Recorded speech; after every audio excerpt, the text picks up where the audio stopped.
почитувани медиуми. Добро, бидејќи некако сведочам дека тоа е тенденцијата, тоа е праксата со која што председателот ќе продолжите да менаџирате и водите комисијата.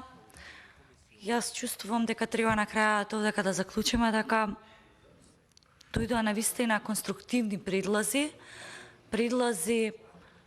и од парламентарното мнозинство, од вашите коалициони партнери и од нас како пратеничка група, но гледам дека во континуитет никако се обидува да се заобиколи процедурата или дека не постои волја на вистина искрено да се помогне на најзасегнатите на оваа група на граѓани.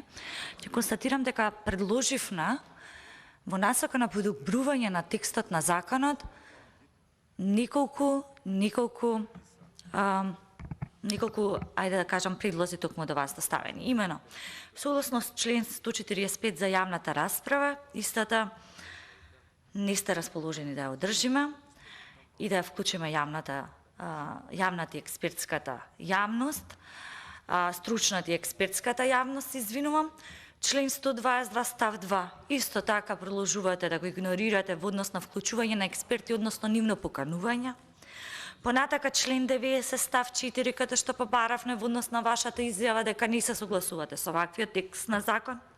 Во однос на парламентарното мнозинство, предлогот на колегата Павле Трајанов, исто така не го ставивте на гласање. Член 127 став 1 во однос на работните групи.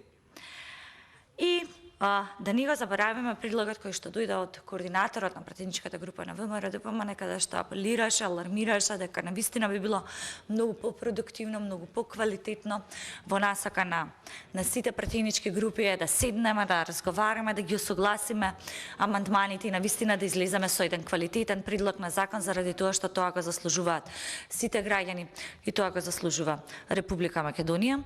За жал, председателе, вие продолжувате со овој начин на работа, но овдека се медиумите ќе сведочат и македонската јавност на вистина кој сакаше да, па би рекла и дали би сакал на вистина да има квалитетен закон во однос на ова така значајно прашање за сите граѓани и за Република Македонија. Ви благодарам.